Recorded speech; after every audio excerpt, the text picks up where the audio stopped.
Hello?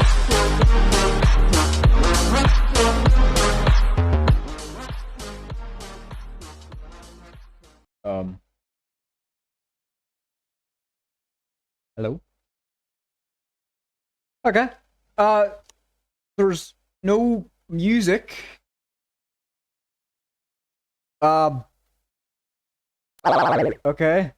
Welcome to Cemetery Mary. Now, as you know, I'm not the biggest, fan usually of visual novel games. However, if they have a good looking art style, curiosity may get the better of me. And as you can see right here, this game has a very amazing looking art style, so I'm all for it. Let's go. A warning, this game contains themes of stalking, kidnapping, strong language. Well, that's no different than what my normal fucking channel is. Mild drugs, alcohol, and smoking. Blood, murder, suicide, flashing images, and potentially loud noises. Discretion is advised. Here we go. Hold on. Now this game's gonna involve quite a bit of reading. And, oh shit. And if you've, hold on, let me turn the music down actually. There we go. And if you've been following this channel for a while, you'd know that for some reason, I can say words perfectly, but when they're right in front of me fucking face, can't. So, that's just scratching there. I have never been to a funeral that I didn't, I had it. I had it. I have never been to a funeral that I didn't enjoy.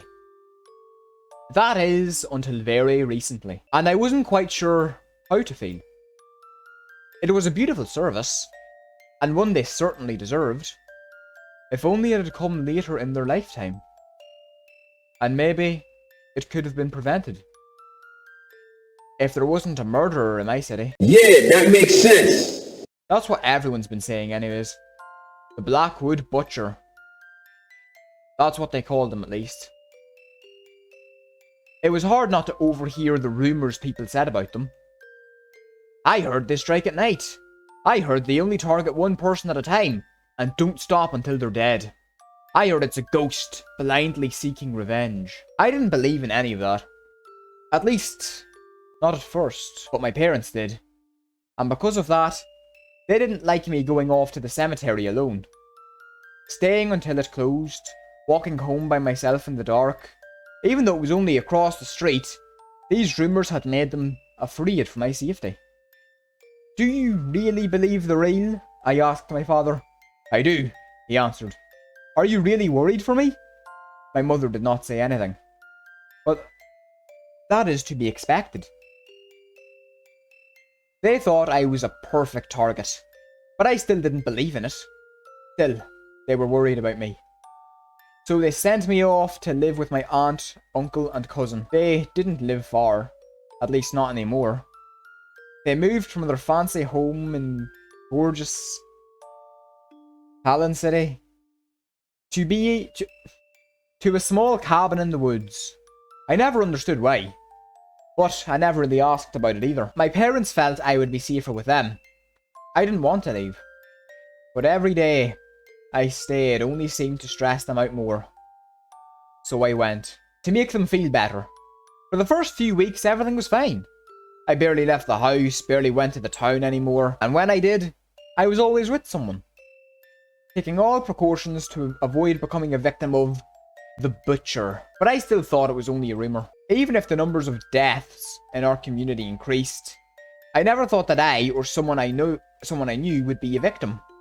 Then that thing happened to those two.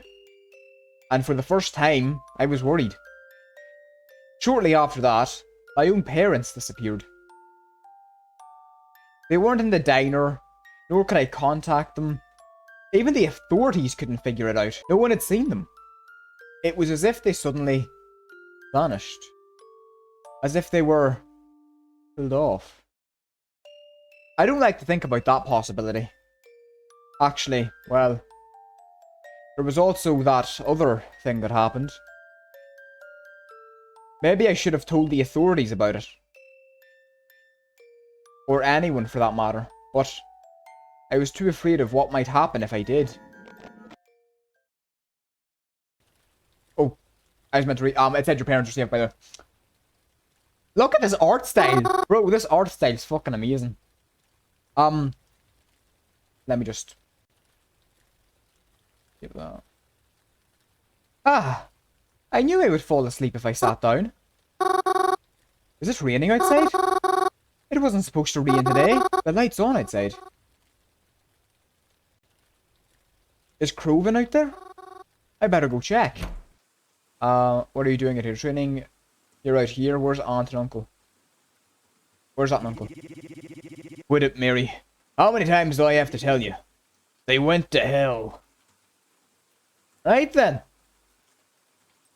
You know when they're coming back, or like, what are you doing here? It's raining. I can see it's raining, Mary. Well, why are you such a dick, man? Why you gotta be such an asswipe? Huh? You and your big red eye. I finished dinner. Come inside. It's spaghetti. I used your favorite sauce, too. I like spaghetti. Okay, I'll be inside in a second. Just let me put this out.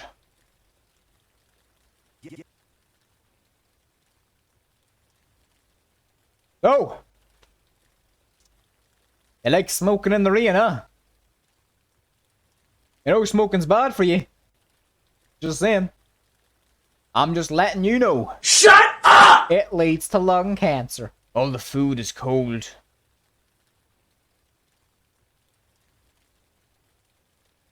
I know I fell asleep after I made it. I just wanted to take a seat in the living room, but it's fine. I'm not complaining. Other than that, we didn't say much, and dinner was quiet. I cleaned up most of it, but Croven helped a little bit. After that, he went to go sit in the living room. Once I finished cleaning up, I joined him like usual. Normally after dinner, when Croven and I just sit here together, we do something fun. We play a game on our phones together, or we get out a board game where we play cards, talk about our days if something exciting happened. But that's when Aunt and Uncle were still. Croven's been in a pretty bad mood since. Not as if I can blame him. I want to talk to him, but I don't really know if he's much in the mood to talk. What should I do? Attempt conversation. Crow, do you want to talk about it? There's nothing to talk about. I've still got my old therapist's number, you know. Croven. Ain't there a reason she was your old one? I know. But she was good at this kind of stuff. And I've been thinking that maybe... Shut up, Mary. Just shut up already. You fucking asswipe, you know that? You, sir. You are dumb. Fuck you. Can I be bitter over it? Why are you trying so hard to rush me into therapy, huh? Thought you knew about this shit better than anyone, but here you are. I'm not gonna stop being upset just because you miss me being all happy, smiley and shit. Can't you just stop trying to fucking talk to me about it? Jesus, man. Jesus. Calm down. It's them goddamn cellular devices, that's what it is. That's what it is. I'll get over it when I get over it. Jesus. I've been there, let me tell you something. Maybe get your own life. Then you'll stop worrying so much over mine. Sorry. I think I ended up making Coven more agitated trying to talk to him. Yeah, I got that. Oh well. After a few moments of awkward sitting, I went upstairs and headed to my bedroom. I wouldn't have let there be any silence after that. I would have went right to bed. I didn't want to make Croven angrier than I already had. I brushed my teeth and changed into my pajamas. I stretched out on what I could consider my bed. The room I have in the cabin is nice. It's not like my room back in my actual home, but I've stayed here so long I've been able to decorate it a bit more to my liking. It's a pleasant room to stay in, even if it's not quite home. Of course I don't normally sleep right away. I usually read a book or watch a movie on my laptop or lie awake thinking of every embarrassing thing that's happened in my life. Oh, Jesus Christ, I've been there. Fuck, this game's hitting me hard. But as of recent, I've picked up a different nighttime ritual. One that's nowhere near as pleasant. The text message I had received the day following my parents' disappearance. It was from a number I didn't recognize. Your parents are safe, it had said. I know I should have done something smart. I should have told somebody. But instead, I texted the number back. And they responded to me. I've noticed that other than the first message, they usually don't reach out to me. It's me who keeps texting them, hoping to find out what's happening behind all this. Are you still awake? I am awake, whenever you want to talk. Will you tell me who you are? That I cannot do. My identity must remain hidden. Forever? No, not forever. Then why can't you tell me who this is? Because it's not safe. Bullshit. Bullshit. Why wouldn't it be safe? You'll have to trust me on that. I don't trust you at all. How did you even get my number? Your parents gave it to me. Bullshit. Why would they do that? Because they care about you. You must be lying to me. My parents wouldn't do something like that. I'm sorry, you don't know your parents as well as you think you do. What does that mean? Seriously, you freak me out. I just want my parents back. Please don't drag this out. I just want them back home. You should get some rest. It's late, isn't it? I'll talk to you tomorrow. I don't like the text for too long. Until then, goodbye. Goodbye. There's something fishy going on. This game's actually pretty interesting. It kind of reminds me of like Candy Scabs, which is a game I played a wee while ago, which is fucking amazing. Go watch that video if you haven't already. But like, this game, this one I feel like has a lot more of a mystery element behind it.